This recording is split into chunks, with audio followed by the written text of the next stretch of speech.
नमस्कार मित्रांनो, तुम्हा सर्वांचे माझ्या यूट्यूब चॅनलवर स्वागत आहे. महाराष्ट्रातील कोकण प्रदेशाला भरभरून निसर्ग सौंदर्य लाभले आहे आणि इथल्या निसर्ग सौंदर्यात अधिक भर घालतात ते म्हणजे इथले समुद्रकिनारे. आणि आज आपण आलो आहोत सुंदर कोकणातील देवगड येथे. माझ्या मुलीने आग्रह केल्याने आम्ही जात आहोत अशाच एका सुंदर समुद्रकिनाऱ्यावरती. सिंधुदुर्गातील देवगड येथील मीठमुंबरी गावातील हा एक सुंदर निसर्ग सौंदर्य लाभलेला समुद्र किनारा आहे आणि त्यामुळे आम्हाला येथे परत परत यावेसे वाटते. आणि सुट्टीत आम्ही गावी आलो की नेहमी येथे येत असतो. मीठमुंबरी येथील समुद्र किनाऱ्यावर गेलो असता तेव्हा तिथे आम्हाला अत्याधुनिक मासेमारीमुळे लोप पावत चाललेली एक पारंपरिक अशी रापण मासेमारी पद्धत पाहण्याचा योग जुळून आला. आणि ही रापण मासेमारी पद्धत तुम्हालाही दाखवता येईल म्हणून मी शूटिंगही केली.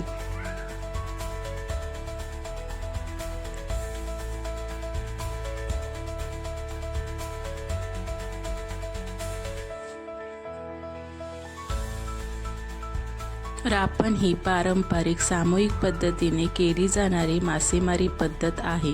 ही एक पूर्वापार चालत आलेली पहिली कोणत्याही यंत्राचा वापर न करता गावातीलच मच्छीमार लोक एकत्र येऊन मोठ्या होडीच्या व जाळ्याच्या सहाय्याने मासेमारी करतात. ही मासेमारी लोक उदरनिर्वाहासाठी करत असत. ही मासेमारी पद्धत कोकणातील बहुतांश किनाऱ्यावर केली जायची. या मासेमारी पद्धतीमध्ये प्रचंड मेहनत व कष्ट करावे लागतात, पण काळाच्या ओघात अत्याधुनिकतेमुळे ही मासेमारी पद्धत लोप पावत चालली आहे.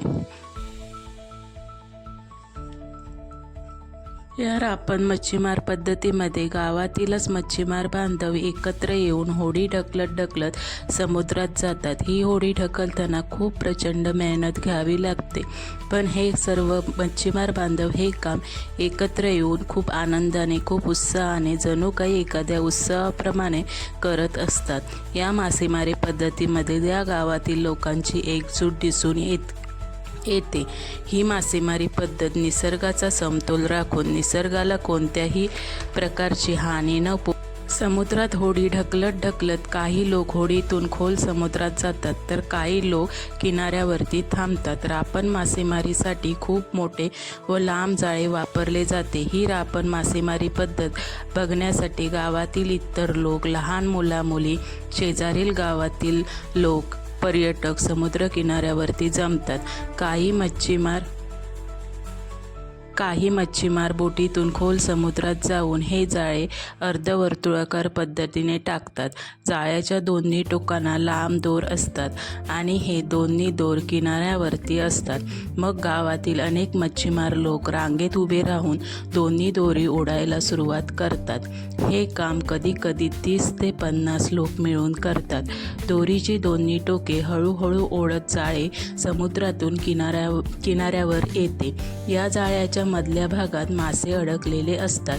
जाळे पूर्णपणे किनाऱ्यावर आल्यानंतर त्यातील मासे वेगळे केले जातात. या रापण मासेमारी पद्धतीमध्ये सर्व कामे म्हणजेच होडी समुद्रात ढकलणे, खोल समुद्रात जाऊन जाळे टाकणे, तसेच समुद्र किनाऱ्यावर राहून जाळ्याची दोरी ओढणे, मिळालेले मासे जाळ्यातून बाहेर काढणे ही कामे खूप लोक एकत्र येऊन करतात.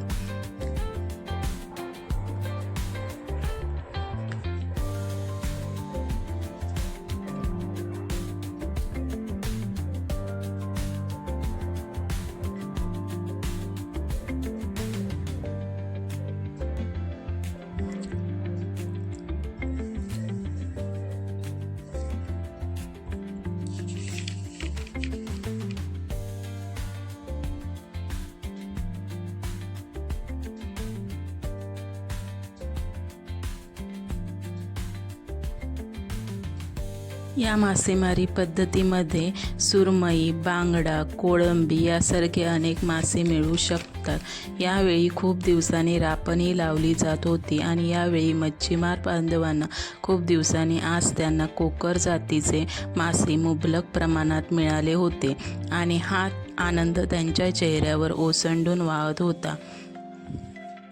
हे पकडलेले मासे मच्छीमार आणि सहभागी लोकांमध्ये वाटले जातात, तर काही मासे व्यापाऱ्यांना दिले जातात, तर काही मासे या मच्छीमार लोकांच्या स्त्रिया हे मासे बाजारात नेऊन विकतात व आपला उदरनिर्वाह चालवतात.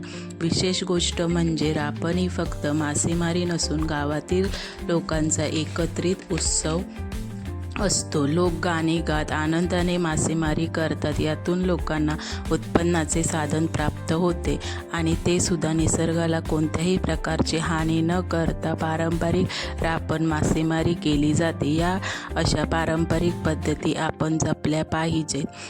माझा व्हिडिओ आवडला असेल, माझी माहिती आवडली असेल तर माझ्या व्हिडिओला एक लाईक, सबस्क्राईब आणि छान छान कमेंट्स नक्की करा.